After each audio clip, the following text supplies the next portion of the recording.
Bon, fallait que je la fasse cette vidéo, vous me connaissez, je suis un grand fan de John Carpenter. Bon, là, il est en producteur, clairement, c'est le capitaliste que l'on a en face de nous. Donc, je fais ma vidéo en mode pépère, oui, je suis même sur mon fauteuil, j'en ai rien à battre. Donc, j'ai vu le film, hein, parce que comme il est disponible sur Peacock, autant vous dire que je ne me suis pas fait chier d'aller le voir au cinéma. Ça arrive. Mais bon, c'est comme ça. Alors que dire de ce Halloween Ends qui n'a pas été dit? Pas grand chose. 4 scénaristes. 4 scénaristes pour écrire cette merde. Moi je trouve ça fabuleux. Bon, y a le réalisateur, il y a Danny McBride, voilà, bon, on se demande ce qu'il leur a pris comme idée. L'idée de Halloween Kills, comme quoi Don Fields pétait un boulon et poursuivait un innocent dans l'hôpital que personne n'avait aimé, c'est vrai que c'était maladroit. Mais maladroitement réalisé. C'était pas maladroit comme idée. Il faut quand même reconnaître qu'aux États-Unis, c'est quelque chose de presque social, la vengeance. C'est très westernien. C'est-à-dire que si on tue l'un des leurs, faut la vengeance. Et parfois, ça conduit à l'hystérie. Et Haddonfield, effectivement, en a vécu assez pour pouvoir accéder à cette hystérie. Donc la scène était nulle, mal amenée et mal foutue dans Halloween Kills, mais sert de point de départ. Alors comme si effectivement ils avaient dit vous n'avez pas aimé, on va vous en redonner, c'est un petit peu con. Et là Haddonfield, carrément vous êtes un petit peu dans la ville de Derry, quoi, hein, de chez Stephen King dans ça.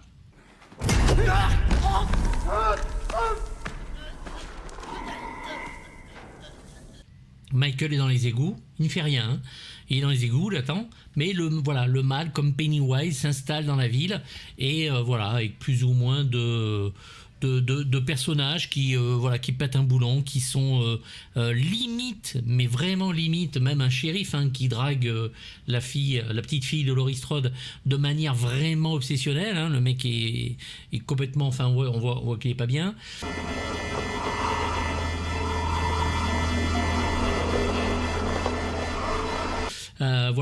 Ça se passe 4 ans après les faits. Laurie, elle fait des chandails chez elle. Elle a décidé d'acheter une maison et de vivre normalement. Pourquoi pas. La petite fille, elle travaille comme infirmière. Elle se méfie de tout le monde, mais on va bien sûr tomber amoureux du gars dont on va parler maintenant. Et oui, parce qu'il y a le jeune Corey Cunningham, hein, qui est un babysitter en début de film et qui va garder un petit garçon, sauf que ce petit garçon lui fait peur puisque c'est Halloween, et va l'enfermer dans une pièce. Lui, en adulte, ou presque adulte en tout cas, normalement constitué, va péter un boulon et taper sur la porte jusqu'à l'ouvrir, ce qui va taper dans le gamin et qui lui va faire une chute de à peu près 18 étages, hein, parce que c'est une maison de bourgeois.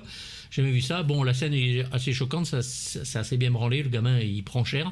Ok. Et donc ça va être le nouveau Laurie Strode, hein. Il est conspué par la ville, on le regarde de traviole, il se fait emmerder tout le temps, voilà, patin couffin, et va lier une relation avec la petite fille de Laurie. Bon, pourquoi pas. Ok, so right hand gas, left hand. Le problème, c'est que il se passe rien pendant ce temps-là. Il y a un moment où il va aller se cacher dans les égouts et rencontrer Michael Myers. Du coup, il va tuer un clodo, il va amener ce shérif con à Michael. Michael le tue, plus Michael tue, plus il a l'air de revivre.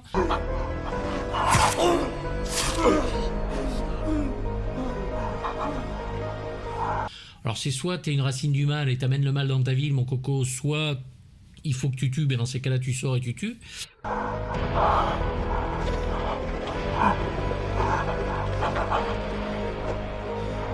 Et tu te planques pas pendant 4 ans, parce que franchement il est ridé le gars, hein. Il sort de sa cachette, il bouge, il est là, genre limite j'ai les os un peu cassés. Donc il y arrive, bien sûr. Que fait le gamin? C'est ce que vous voyez dans la bande-annonce, hein.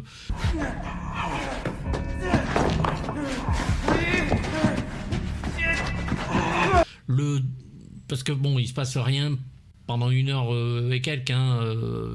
C'est quelques petits meurtres, c'est quelques petits passages, ça reste pas dégueulasse à voir, mais c'est pas un Halloween pour le coup, c'est vraiment pas un Halloween, il n'y a pas de meurtre, ou peu.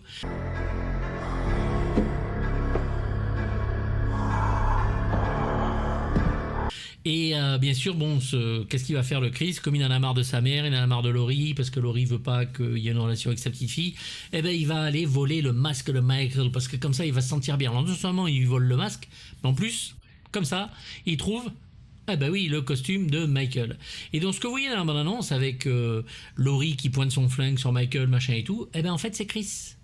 Did you really think I'd kill myself? Et tous les meurtres de la maman, tout ça, c'est Chris. Donc Michael a presque aucun meurtre. Et donc l'homme que vous voyez avec le masque et tout, c'est Corey dans la bande-annonce. Et oui, c'est Corey qui vole le masque, c'est Corey qui s'habille en Michael Myers comme ça, c'est Corey qui fait qui fait à peu près tout ce que vous voyez dans la bande-annonce. Et Michael, lui, il va sortir, il va se promener, mais jusqu'à aller chez Laurie, qui sait où est-ce qu'elle habite, bien sûr, et voilà, pour aller se venger. Donc vous avez, allez, on va dire 2-3 minutes de fight avec le vrai Michael Myers contre Laurie et un meurtre de policier. Tout le reste, c'est Corey.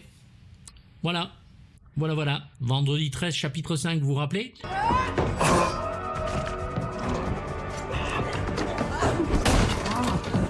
Donc c'est ça d'après Stephen King avec ce vendredi 13 chapitre 5. Il n'y a pas d'idée, il n'y a surtout pas de réalisation. David Gordon Green, il est carrément aux abonnés absents, une photo est dégueulasse. Le film ne vaut vraiment pas la peine de foutre 12 balles là-dedans, hein. Vous l'avez déjà chez nos amis pirates, n'hésitez pas. Et puis voilà, regardez-le comme ça, à la limite, et vous ferez une idée.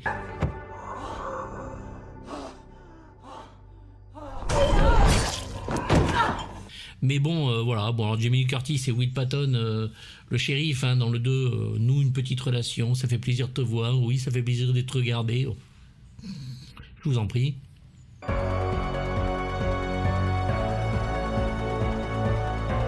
Et puis il y a la fameuse procession de fin, puisque vous doutez bien que comme c'est la fin, Michael décède de ses blessures et va. Alors voilà, le shérif arrive et propose donc de faire une procession.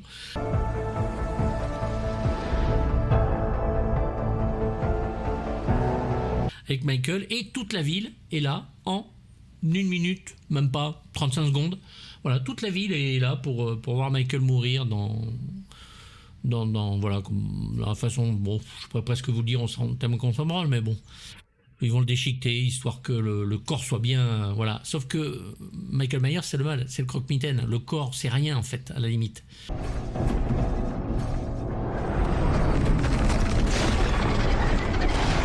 J'aurais bien aimé, d'ailleurs, qu'ils explorent ça en 2018. Pourquoi Michael Myers, à la limite, ne serait pas quelqu'un d'autre? C'est le mal, après tout, et le mal, il peut changer de corps, hein, soyons fous. Mais donc voilà, ouais, ça n'a aucun intérêt, ça finit bien une trilogie qui au final restera bien merdique. Moi, Halloween Kills, j'avais bien aimé parce que les meurtres étaient bien dégueulasses, mis à part cette scène de l'hôpital. Là, bon, il n'y a rien qui m'a titillé, hein. Je me suis pas fait chier, hein. Jamie Lee Curtis, dès qu'elle apparaît, elle apparaît beaucoup plus que dans Halloween Kills, et toujours intéressante en tant qu'actrice, mais on n'est pas dans un Halloween, quoi. On attend, et quand ça arrive, on fait... Putain les gars, vous nous avez bien baisé, et c'est le cas. Donc bon, John Carpenter et Jamie Lee Curtis, qui est productrice aussi, vont peut-être gagner un peu d'argent là-dessus, je leur souhaite, si c'est pour ça qu'ils l'ont fait. Il est heureux que ça s'arrête là, malgré le fait que Blumhouse continue, puisque ils ont annoncé The Thing 2, The Fog 2. Bon, je vais aller crever quelque part, hein. Je vais me rouler en chien de fusil et me laisser crever parce que bon, j'en peux plus moi, hein. Franchement, j'en peux plus. Je vais repartir dans mes années 80, ça me va très bien. Je vous fais de gros bisous, j'ai fait cette vidéo parce que voilà, j'avais envie de dire que c'était de la merde. Voilà, je lui mets 1,5. Peut-être, allez, je lui mets 1. J'ai pas envie d'être gentil. 1 pour Jamie, parce que c'est Jamie Lee Curtis et que je l'aimerai toute ma vie. Mais 1 pour Jamie Lee Curtis. Le film est vraiment à chier. Vous allez voir, hein, c'est... La narration, la réalisation, il n'y a rien. Même pas une belle photo. N'y allez pas. Je vous fais des bisous, à bientôt pour du lourd. Bye bye.